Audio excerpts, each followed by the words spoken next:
Again, I am Jimmy. Nice to meet you. The first time I drank, I was 10 years old. Praise the Lord, I didn't go off the rails then. I was kept straight by school and sports. And I only share these things with you to show my highs and lows.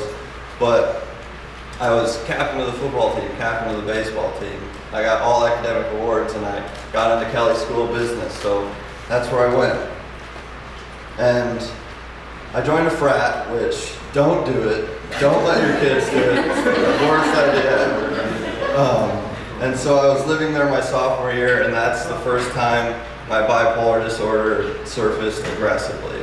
And without realizing it, I completely lost touch with reality. And this led to an inpatient psych ward stay. And at my worst, I was being held down and shot up with medications. I was paranoid, thinking everybody's conversations had everything to do with me, and it was all bad.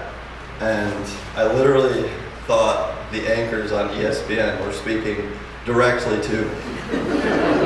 That was the first delusion. I was like, oh, maybe that's not real. But yeah, what I'm getting at here is the mind is so powerful, and even though my thoughts and reality had no basis in reality, nobody could tell me otherwise, because that's what my brain was seeing. It was my reality.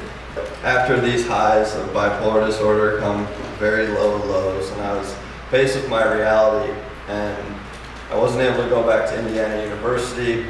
I was in a really dark place.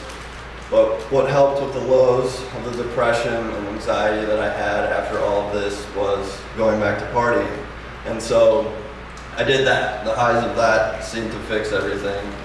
That got pretty out of hand quickly, and my mom had enough. She said, you can either go figure it out on your own or go to Arizona and get help.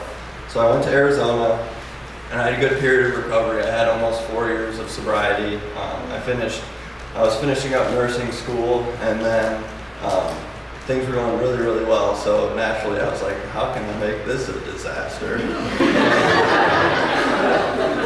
And so I started drinking again. And honestly, I didn't even think it was a problem at the time. You get all the things you get with drinking. Like, it's easier to talk to people, easier to talk to girls. Social acceptance, it's like a societal norm, so it's easier to make friends. But what happened here? I had completely forgotten my past and where this path led me before. And lo and behold, it happened again. And yet again, I was out of touch with reality. And luckily I had enough sense to get help before I went into psychosis. That actually happened while I was in a rehab center. And at my worst, I was thinking all of my peers wanted to murder me, and I was waiting for the police to break down the door to arrest me at any moment. And boy, what a relief when I broke out of those delusions.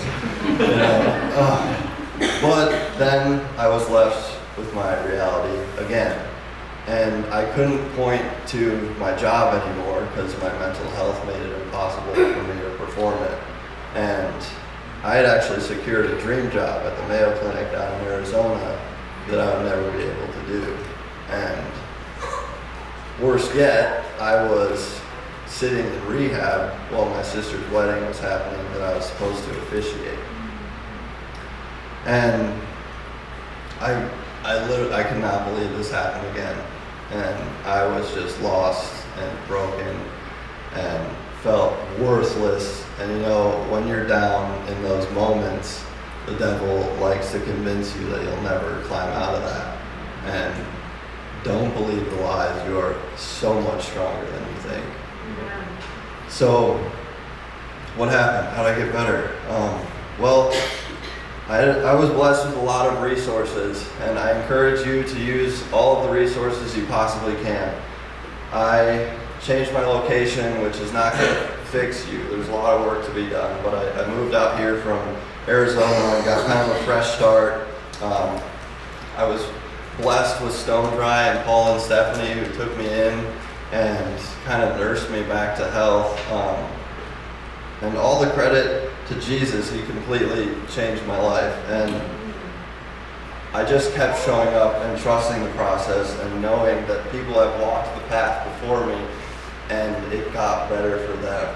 And I encourage you to find somebody who has walked the path of recovery before you and follow what they say. Do the steps and trust the process.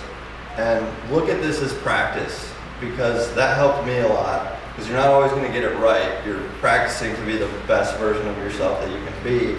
And to get good at something, it takes a lot of practice. I was drowning in darkness and despair and thinking I didn't have it in me to climb out of this dark place. But there was a shepherd there with me who could lead me to still waters and lift my head up and help me stand tall. And that is Jesus Christ. And I will end with some words from him. John 16:33. I have said these things to you that in me you may have peace. In the world you will have tribulation, but take heart, I have overcome the world. Thank you.